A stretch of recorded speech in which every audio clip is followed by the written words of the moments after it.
Friends, welcome to my channel અને હું છું તમારી પ્રિય નિત્યા મેડમ. અને મિત્રો, આજે આપણે બહુ સરસ રીતે વોકેબ શીખવાના છીએ. વોકેબ શીખવાની એક નવી ટ્રીક આપણે લઈએ છીએ અને ટ્રીક એ છે કે કોઈ એક વસ્તુને એટલા સુધી જાણવી, એના હરતા ફરતા એટલા શબ્દો જાણવા કે આપણને ઓટોમેટિકલી યાદ રહી જાય. અને આપણે આજે એ શીખીશું વિથ પિક્ચર્સ. તો આજનો આપણો ટોપિક છે part of a tree. Part of a tree એટલે કે ઝાડના ભાગ. આમ તો અહીંયા લખવાનું થાય પાર્ટ્સ ઓફ અ ટ્રી. ઝાડના જુદા જુદા ભાગ અથવા તો ભાગ કરતા આપણે એના અંગો કહી શકીએ. બરાબર છે? એ કે ઝાડમાં શું શું હોઈ શકે, ચાલો ફટાફટ શીખીએ. તો સૌથી પહેલા છે આ છે આખું આપણું ઝાડ. આને કહેવાય છે ઝાડ. અને ઝાડને ઇંગ્લિશમાં કહેવાય છે tree. That we all know. ઝાડને શું કહેવાય છે? ટ્રી કહેવાય છે. ઓકે, ક્લિયર છે? તો ઝાડ એટલે ટ્રી. ઓકે, હવે આ ઝાડ છે તો એની ઉપર એક લેયર હોય છે જે આ ટાઈપનું કંઈક હોય છે, જેને આપણે કહી શકીએ છીએ છાલ ગુજરાતીમાં. તો એને ઇંગ્લિશમાં શું કહેવાય? ઇંગ્લિશમાં એને કહેવાય છે બાર્ક. રાઈટ છે ને? Easy way to learn. તો એને ઇંગ્લિશમાં કહેવાય છે બાર્ક. બાર્ક. ઓકે, તો BARK એટલે બાર્ક અને બાર્ક એટલે છાલ થાય. શું થાય? ઝાડની છાલ. અને ટુ બાર્ક એટલે ભસવું પણ થાય. અને ભસે કોણ? યસ, આપણને ખબર છે, આજકાલ આપણને પાળવાનો જેનો બહુ શોખ છે, ડોગીઝ. રાઈટ? તો અહીંયા બાર્ક જે છે એ ઝાડના અર્થમાં આવે છે, ત્યારે એની છાલને બાર્ક કહેવાય છે. એ તમારે યાદ રાખવાનું છે. ઓકે, ફાઇન, ક્લિયર છે? ચલો આગળ જોઈએ. નેક્સ્ટ છે આ ઝાડ છે. રાઈટ? ઝાડનો આ ભાગ છે અને આપણે થડ કહેતા હોઈએ છીએ. ઝાડનું થડિયું, દેશી ભાષામાં આપણે એને થડિયું કહીએ છીએ. આ થડિયું જે છે, થડ, એને કહેવાય છે ટ્રંક. શું કહેવાય છે? Trunk. Keep in mind, trunk. Okay, એક ટ્રંક એટલે સૂંઢ પણ થાય છે, પણ જ્યારે ઝાડની વાત કરીએ છીએ ત્યારે આ થડ છે, એની ઉપરની છાલ છે, એને બાર્ક કહેવાય છે. ઓકે, ક્લિયર છે? ઓકે, આ ઝાડ છે. હવે ઝાડમાં આ જે હોય ઠૂંઠું આપણે કહેવાય છે. માની લો ઝાડ કટિંગ કરી લીધું આખું ઉપરથી, અને વધે જે શું છે એને આપણે ગુજરાતીમાં શું કહીએ છીએ? ઠૂંઠું. રાઈટ? ઠૂઠું નહીં પણ ઠૂંઠું કહીએ છીએ. ઓકે, તો ઠૂંઠું એટલે ઇંગ્લિશમાં સ્ટમ્પ. આ શબ્દ તો તમે સાંભળ્યો જ છે. Those who are cricket lovers, they know very well that what is stump. Okay, Trump નથી પણ શું છે? સ્ટમ્પ છે. તો આ સ્ટમ્પ એટલે શું થાય છે? આ સ્ટમ્પ એટલે આમ થાય ઠૂંઠું. અને જે ક્રિકેટ રમે છે એમાં પાછળ જે 3 ઊભા હોય છે લાકડા રોપેલા, એને પણ આપણે શું કહીએ છીએ? સ્ટમ્પ. અને એને આપણે આમ સ્ટમ્પલા એવું કહીએ છીએ ગુજરાતીમાં. રાઈટ? તો સ્ટમ્પ એટલે ઠૂંઠું. મિત્રો, હંમેશા વોકેબ છે એ કોન્ટેક્સ્ટથી વધારે યાદ રહે છે. રાઈટ? વોકેબ છે એ હંમેશા કોઈ પણ શબ્દ છે એ એના કોઈ પરિપ્રેક્ષ્યમાં, એના કોઈ કોન્ટેક્સ્ટમાં યાદ રાખીએ ને તો કોન્ટેક્સ્ટથી જલ્દી યાદ રહે છે. એમને એમ શબ્દ વિચારી લેવા કે ગોખી લેવાથી યાદ રહેતો નથી. ઓકે, તો સ્ટમ્પ એટલે ઠૂંઠું, અને સ્ટમ્પ આપણને ખબર છે પેલા ક્રિકેટમાં 3 રોપે છે. ઓકે, ચાલો જોઈએ. ઓકે, હવે છે આ ઝાડમાંથી કોઈ જાડો એવો ટુકડો અહીંયાથી કાઢી લીધો હોય, બરાબર છે, કટિંગ કરીને, તો એને કહેવાય લોગ. શું કહેવાય છે? લોગ. અને આપણે પેલો એક બીજો શબ્દ પણ જોઈએ છે, log in, log out. Right? પણ આ લોગ એટલે જાડો ટુકડો. LOG, લોગ એટલે જાડો ટુકડો. આ પણ કીપ ઇન માઇન્ડ. અને જો આ લોગ યાદ ના રહે ને મિત્રો, તો હિન્દીમાં જેને લોંગ કહે છે, તો લોંગ મેં ઇલાયચી એવું કંઈક સોંગ છે ને. રાઈટ? તો લોંગ, એના ઉપરથી આપણે યાદ રાખવાનો LOG, લોગ. લોગ એટલે ઝાડનો જાડો ટુકડો, આમ ઝાડું થડિયું અલગથી ટુકડો કાઢ્યો હોય ને એને કહેવાય log. What is next one? Yes, આપણા દાદાજીની ગેંડી આપણે જેને કહેતા હતા, રાઈટ. આ ગેંડી એટલે કે લાકડી, એકચ્યુઅલી સ્ટીક. બરાબર છે, આપણને ખબર જ છે સ્ટીક એટલે શું થાય? લાકડી. શું થાય?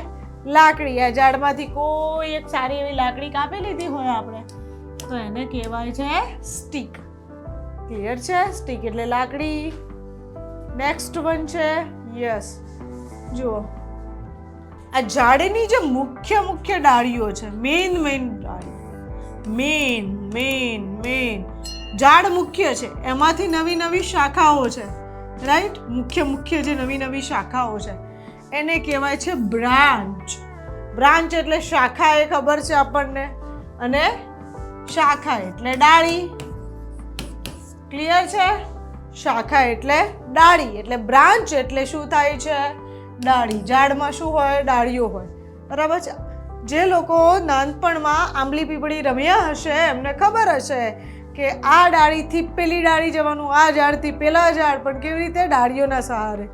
તો ડાળી એટલે ઇંગ્લિશમાં જેને કહેવાય છે બ્રાન્ચ. ઓકે, નેક્સ્ટ જોઈએ શું છે. ઓકે મિત્રો, તમને ખબર હશે કે ઝાડના લુગદામાંથી અથવા ઝાડના માવામાંથી કાગળ બને છે. બરાબર છે. પર્ટિક્યુલર ઝાડ હોય માવામાંથી કાગળ બને.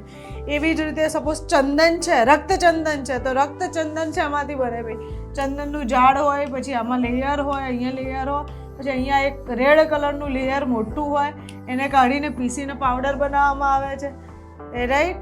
તો એવી રીતે જે એનો લુગદો અથવા ઝાડમાંથી નીકળતો માવો છે ને એને કહેવાય છે પીઠ. ચલો, પીઠ કયા કોન્ટેક્સમાં યાદ રાખીએ તો પીઠ, આપણી જે પીઠ છે, રાઈટ, એનું કામ શું છે? ભલે અંદર છે, મતલબ આ સાઈડનો ભાગ છે, પણ એનાથી આખું ઝાડનું, આખા બોડીનું સંતુલન જળવાઈ રહે છે. બરાબર. એમાં કંઈ પ્રોબ્લેમ થઈ ગઈ તો આખું બોડી અસંતુલિત થઈ જાય છે. એવી જ રીતે જો આ બધું ના હોય, ઝાડમાંથી માવો ના હોય તો એકલું ઝાડ ઊભું રહી શકે નહીં. માવો અથવા તો જે એનો અર્ક છે એ મહત્વનો છે. એટલે પીઠ, આને કહેવાય PITH, પીઠ. એટલે આ પીઠના કોન્ટેક્સમાં તમે યાદ રાખશો. એટલે પીઠ, ઝાડમાં પીઠ કોણ? તો એનો માવો અથવા લુગદો. ઓકે, ચાલો જોઈએ આગળ શું છે. ઓકે, જો આ ખરી પડ્યું. પિંપળ પાન ખરંતા હસ્તી કો પડ્યા, મુજ વીતી તુજ વીત છે ધીરી બાપુડિયા. બરાબર છે. તો આ પાંદડું છે, એક પત્તું હોય તો એને લીફ કહેવાય, પણ એકથી વધારે પત્તા હોય ઝાડ પર એટલે એને શું કહેવાય? લીવ્સ, એટલે કે પાંદડા. પાંદડા એટલે લીવ્સ. ક્લિયર છે? તો ઝાડમાં બીજું શું હોય? પાંદડા હોય. પાંદડા વગરનું ઝાડ આપણને ગમતું નથી, ચાહે પાંદડા નાના હોય મોટા હોય. મારી કોઈ ડાળખીમાં પાંદડા નથી, મને પાનખરની બીક ના બતાવો, રાઈટ. તો આ પાંદડા, અને પાંદડું એટલે લીફ. નેક્સ્ટ વન છે ઝાડ, જેના પર ટકેલું છે, જેનાથી જ ઝાડ નહીં, જીવનની તમામ વસ્તુમાં જે છે એ છે એનું મૂળ, રાઈટ. મૂળ. ને મૂળ એટલે રૂટ. મૂળ એટલે રૂટ. કોઈ પણ વસ્તુનું મૂળ હોય, આપણે કહીએ છીએ ને કે એમના મૂળિયા બહુ ઊંડા છે, મતલબ કે એમનો બેઝ જે છે, એમની પકડ છે, એમના જે ઇન્ટરનલ સોર્સિસ છે બહુ ઊંડા છે. એમ ઝાડના મૂળિયાની વાત છે. તો મૂળ સજીવન, તો બાકી બધું આખું ઝાડ સજીવન. તો મૂળ એટલે રૂટ. અને એને બહુવચનમાં લખવાનું થાય તો રૂટ્સ. ક્લિયર? ચાલો નેક્સ્ટ જોઈએ. ઓકે, હવે આ મોટી બ્રાન્ચીસની તો વાત થઈ ગઈ. મોટી ડાળી હોય એને બ્રાન્ચ કહેવાય. પણ આ એક ડાળી છે, એમાં પાછું એક આવું નાનું ડાળખું છે, સાવ નાની ડાળખી છે. ઓકે, મેઇન ડાળી છે આ, એને નાની બીજી ડાળીઓ છે, તો એને કહેવાય છે ટ્વિગ. શું કહેવાય ઇંગ્લિશમાં? એને ટ્વિગ કહેવાય. ટ્વિગ. તો ટ્વિગ એટલે નાની ડાળખી, રાઈટ. મોટું ડાળું છે બ્રાન્ચ, પણ એની પણ નાની ડાળી છે અથવા નાની ડાળખી છે તો એને કહીશું આપણે ટ્વીગ. ઓકે, ઝાડ શું આપે? અંતે આપણને જેની જરૂર છે એ છે ફળ. ફળ, રાઈટ? તો ફળ એટલે ફ્રૂટ, એ આપણને ખબર જ છે, બરાબર છે. નેક્સ્ટ છે કા ફળ આપે ને કા ફૂલ આપે છે, તો આ ફૂલ, યસ, રાઈટ.